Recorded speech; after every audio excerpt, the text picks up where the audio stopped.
Past life regression case study Rakesh Kumar. मेरा नाम राकेश कुमार है। मेरी उम्र 48 वर्ष है।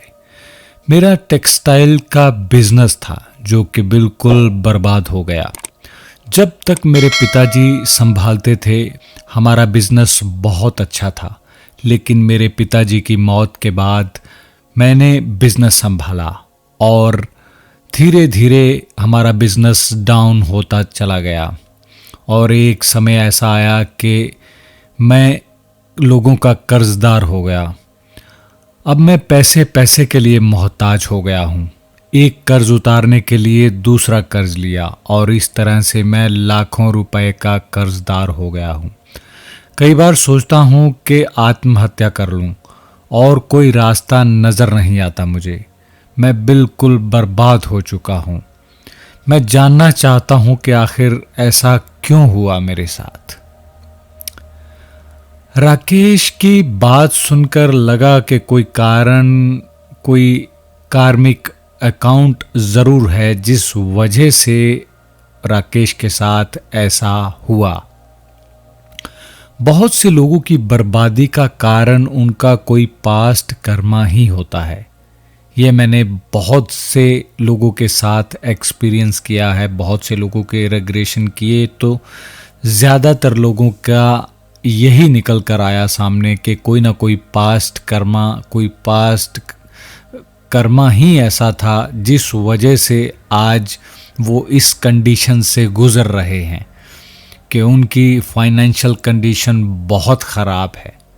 पैसे को मोहताज हैं क्योंकि कुछ ना कुछ पास्ट लाइफ में ऐसा ज़रूर किया जिसका वो अब भुगतान कर रहे हैं। राकेश का रेग्रेशन ऑनलाइन किया गया। करीब 20 मिनट बाद हमने पूछा, क्या देख पा रहे हो? आग जल रही है। कहाँ आग जल रही है और तुम क्या कर रहे हो? शमशान घाट में आग जल रही है। तुम क्या कर रहे हो शमशान घाट में? कुछ गलत कर रहा हूं। क्या तुम एक आदमी हो? और देखने की कोशिश करो क्या पहन रखा है तुमने।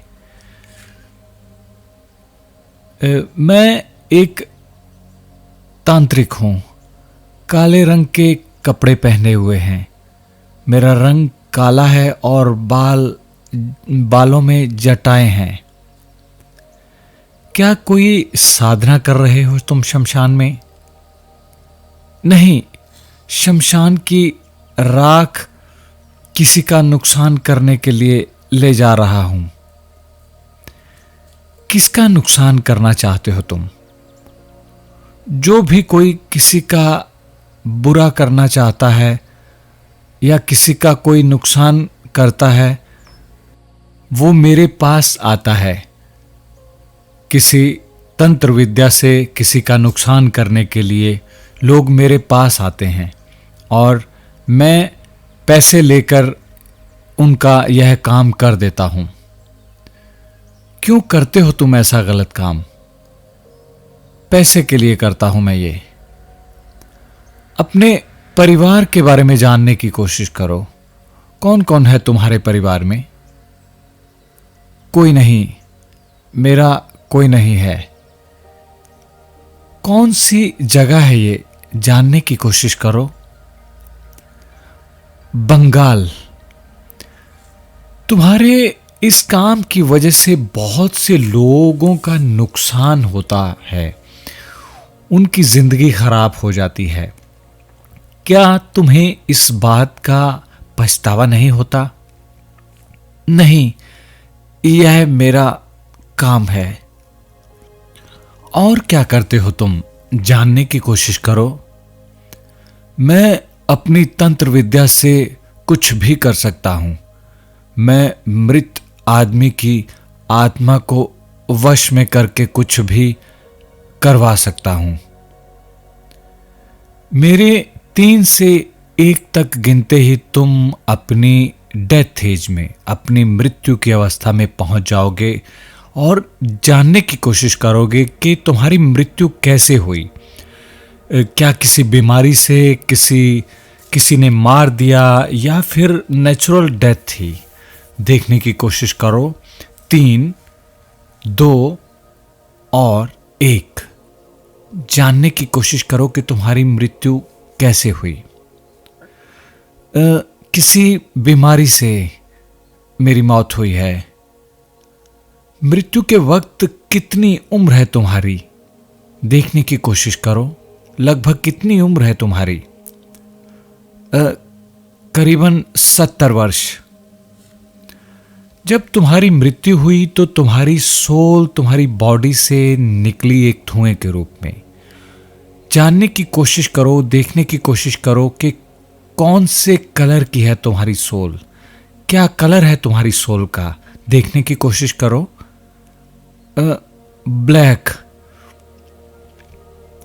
मेरे 3 से 1 तक गिनते ही तुम दिव्य आत्माओं से मिल सकोगे और उन दिव्य आत्माओं से, उन एंजल से अपने प्रेजेंट लाइफ की प्रॉब्लम की वजह जानने की कोशिश करोगे कि आखिर तुम्हारी बर्बादी की वजह क्या है। क्यों तुम्हारा बिजनेस बिल्कुल ख़त्म हो गया, क्यों तुम लोगों के कर्जदार हो गए। ये सब तुम उन पवित्र आत्माओं से जानने की कोशिश करो। 3, 2 और 1। क्या तुम कारण जान पाए? हाँ, क्योंकि मैंने बहुत लोगों के घर बर्बाद किए, लोगों की जिंदगी बर्बाद की पैसे के लिए। उन सब लोगों की बद्दुआएं, उन आत्माओं की बद्दुआओं के कारण मैं बर्बाद हुआ हूँ। पैसे के लिए मोहताज हुआ हूँ, क्योंकि पैसे के लिए ही मैंने लोगों की जिंदगी बर्बाद की थी। इसीलिए मैं आज पैसे के लिए मोहताज हूं। दोस्तों, पैसे के लालच के लिए किए गए बुरे काम और हजारों लोगों की बद्दुआओं ने राकेश कुमार की जिंदगी बर्बाद कर दी। राकेश की सोल ने एक अच्छा घर परिवार तो जरूर चुना, लेकिन उसके बुरे कर्मान ने उसका पीछा नहीं छोड़ा और जैसे ही उसके फादर का बिजनेस उसके हाथ में आया तो उसकी बर्बादी शुरू हो गई और धीरे धीरे एक दिन वो बिजनेस बिल्कुल बर्बाद हो गया और वो हजारों करोड़ों रुपयों का कर्जदार हो गया और एक करोड़पति आदमी अपने द्वारा किए गए बुरे कर्मों से और लोगों की बद्दुआओं की वजह से एक करोड़पति आदमी रोड पर आ गया, पैसे के लिए मोहताज हो गया। बहुत से लोग हैं जो कमेंट में भी ये बात बोल देते हैं कि किसी की बद्दुआ से भी कभी कोई बर्बाद होता है। तो ये आपकी नासमझी है, आपका बचपना है जो आप ऐसा बेहुदा सवाल करते हैं, क्योंकि एक बद्दुआ भी इंसान की जिंदगी तबाह कर देती है और जब हजारों लोगों की बद्दुआएं मिले तो सोचो आपका क्या हश्र होगा। कहीं ऐसा तो नहीं कि आप भी किसी लालच की वजह से कोई ऐसा काम कर रहे हैं, किसी की बद्दुआ ले रहे हैं जो आपका आने वाला कल बर्बाद न कर दे। अगर ऐसा कर रहे हैं तो संभल जाइए, क्योंकि कर्मा कभी पीछा नहीं छोड़ते। अच्छे कर्म कीजिए, खुश रहिए और खुशियां बांटिए। धन्यवाद।